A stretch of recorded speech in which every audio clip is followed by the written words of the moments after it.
இன்றைய தலைப்பு மீண்டும் எழு, எங்கிருந்து பூஜ்ஜியத்திலிருந்து எழு. அனைத்து நண்பர்களுக்கும் வணக்கம். உங்களிடம் இன்றும் ஒரு கேள்வி. உங்கள் வாழ்க்கையில் நீங்கள் எல்லாவற்றையும் இழந்து விட்டதாக உணர்கிறீர்களா? உங்கள் கணக்கு இப்பொழுது பூஜ்ஜியமா? பூஜ்ஜியம் என்பது முடிவல்ல, அது ஒரு புதிய வரலாறு. உலகத்தில் வாழ்ந்த அனைவருமே பூஜ்ஜியத்தில் தான் தொடக்கம். ஒன்றை ஒப்புக்கொள்ளுங்கள். நடந்ததை எண்ணி வருந்தி பிரயோஜனம் இல்லை. கடந்த காலம் இனி மாறாது. நிகழ்காலம் உங்கள் கையில். தோல்வி உங்களை உடைக்கவில்லை, செதுக்கி உள்ளது. அனுபவம் என்ற பெரிய பாடம் உங்களிடம் உள்ளது. அதை வைத்து மேலே வாருங்கள். நிற்க திட்டமிடுதல். உங்களுக்கென ஒரு இலக்குகளை வைத்து அதில் சிறிய சிறிய படிகளாய் உடைத்து நீங்கள் முன்னேறுங்கள்.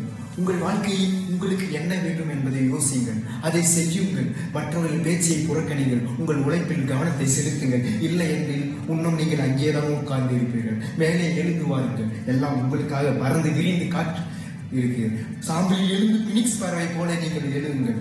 உங்களை யாராலும் கீழே தள்ள முடியாது. ஏனெனில் நீங்கள் இன்னும் கீழேதான் உள்ளீர்கள். உங்களுக்கு தேவையானது உயர்வு மட்டும்தான். உங்களின் தொடக்கம் வெறும் பூஜ்ஜியம் என்றால் அது முன்னால் ஒன்று சேர்த்தால் அதன் மதிப்பு. அந்த ஒன்றுதான் உங்கள் மதிப்பு. அந்த ஒன்றுதான் உங்கள் உழைப்பு. நண்பர்களே, இல்லுங்கள். உங்கள் கதையை நீங்களே எழுதுங்கள். உலகம் உங்கள் வெற்றியை பார்க்கும். பூஜ்ஜியத்தில் தொடங்கிய பயணம் இது சிகரத்தில் தான் முடியும். நன்றி நல்லுள்ளங்களுக்கும் தெய்வங்களுக்கும்.